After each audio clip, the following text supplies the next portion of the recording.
Of getting to know OK over these last few months, someone I know I'll be spending a lot more time with over the next 2.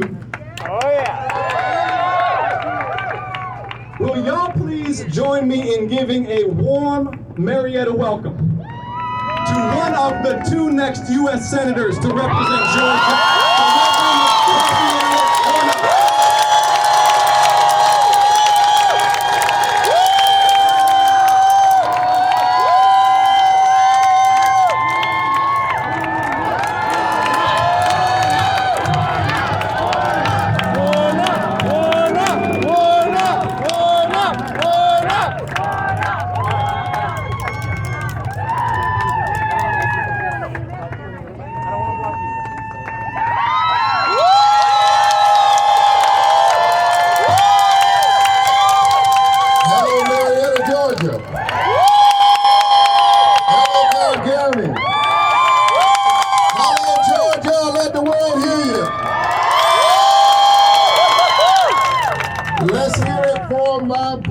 From another mother, John Assad, from the great state of Georgia. Well, it's Sunday, and they put the preacher in front of a microphone.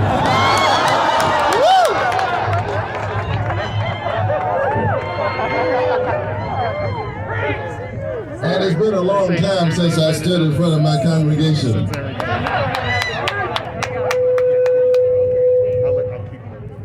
Somebody turn the microphone down. All right. It's great to see you all out here tonight. It looks like y'all ready for an election. Looks like y'all ready to make history. Looks like you're ready to transform America into the great country that we already are, but we're pushing toward a more perfect union. Are you ready? So listen, God is known by many names,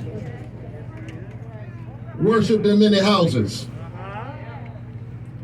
But of one blood God has made all nations to dwell upon the earth, that we might seek after God, who is not far from any one of us. And as I look out on this beautiful crowd, this diverse gathering, red, yellow, brown, black, and white, people of all classes, rich and poor, gay and straight, young and old. This is a glimpse of what God intended for us. This is the dream. Come on, give yourselves a round of applause for doing it.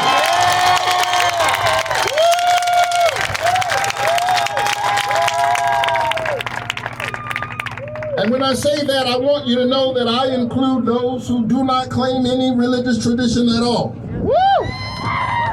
but who are people of moral courage. I want you to know that I respect you and I see the glimpse of light in your eyes.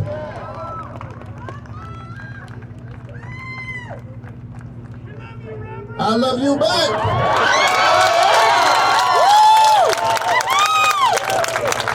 So listen, we have important moral work to do, because there are forces at work in our beloved country tonight who do not know how to lead us, and so they are trying to divide us.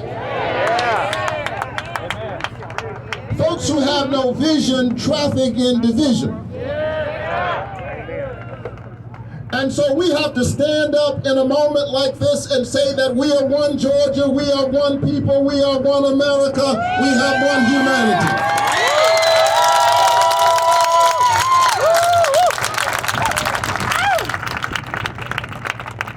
And when you consider the long arc of our history, I am so very proud of my beloved state of Georgia tonight. Because over against the demagogues of hate and bigotry. Georgia is positioned to do a marvelous thing. Send a young Jewish man the son of immigrants who sat at the feet of Congressman John Lewis. And a kid who grew up in the public housing projects of Savannah, Georgia. The pastor of Martin Luther King Jr.'s Ebenezer Baptist Church to the United States Senate at the same time. This is what America is about.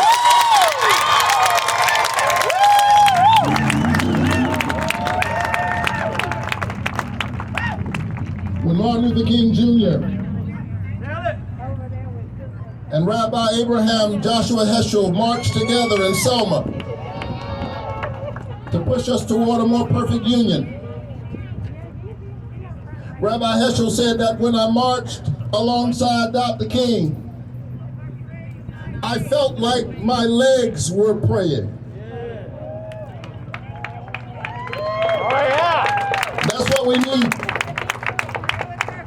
We don't just need praying lips, we need praying legs. We need legs that will keep on marching to freedom. We need legs that will stand up so that we won't simply call people essential workers, we'll pay them an essential wage. Make sure they have essential benefits.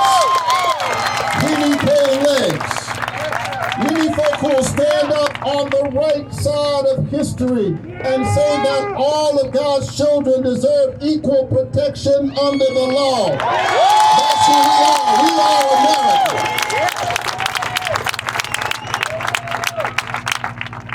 We need legs that will march one more time during this runoff so that we can win the future for all of our children. Are you ready?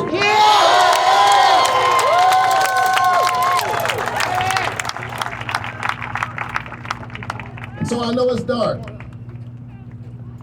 And I know that the times are difficult. But don't give up. No. And don't give in to the forces of cynicism and bigotry and division. Woo! Never embrace the lie that freedom is a zero-sum commodity. That if you get yours, I lose a bit of mine. No, we are all in this together. And that's why I, as a pastor, I take great umbrage at these so-called RFRA laws, these religious freedom laws, that use religion as a weapon rather than a bridge. And suggest fallaciously that somehow if my sisters and brothers in the LGBTQ plus community win their freedom, that somehow that is an affront to my religious freedom. No, it is an affront to my faith wherever I see oppression and injustice, because injustice anywhere is a threat to justice everywhere.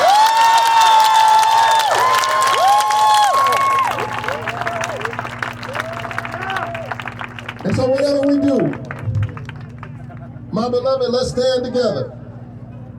We're going to make it through this pandemic.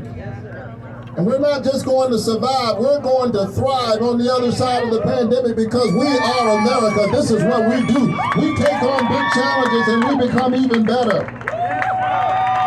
And while we're in the pandemic, maybe we ought to see it as an instructive moment. As tragic as it is a teachable moment.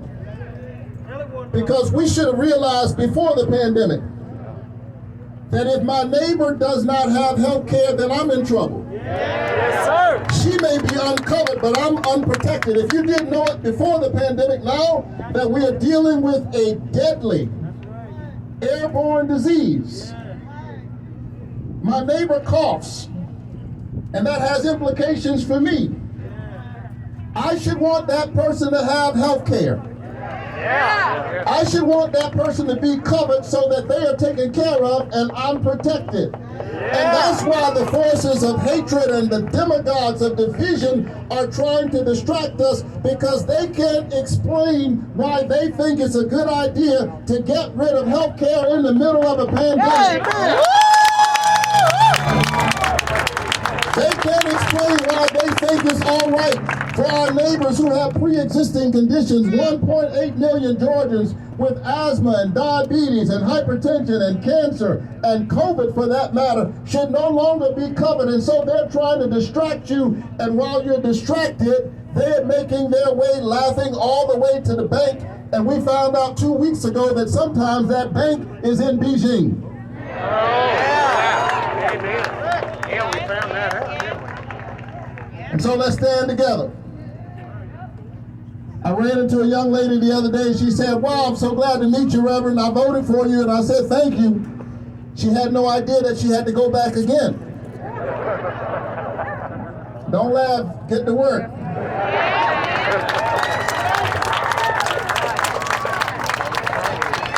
Make sure that that young lady and everybody else knows that I thank you for the vote. John thanks you for your vote.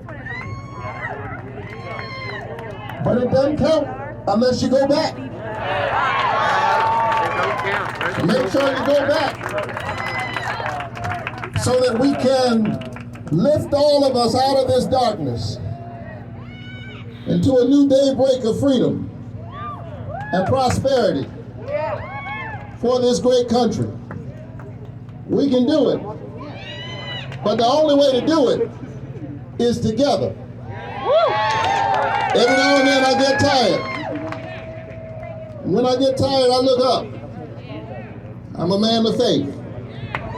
And because I'm a preacher, I'd like to tell you that when I look up, I see something profound, the finger of God writing across the milky deep in Hebrew and Aramaic and Greek. The truth is, all I see is birds flying by. But I like to see geese fly, because geese fly in a V formation. Pelicans flap their wings faster, but they don't get as far because they fly alone. Geese fly together. And the one out front that's getting all the glory and the sunlight on his face, don't be jealous of that one, because he's actually working the hardest. Because you can't lead people unless you love people. But what I like about geese is that when the one out front gets tired, or when his term is over,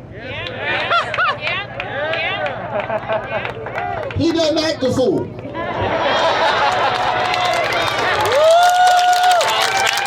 doesn't create chaos. And when something doesn't go his way, some of the geese don't decide to shut the whole geese government down.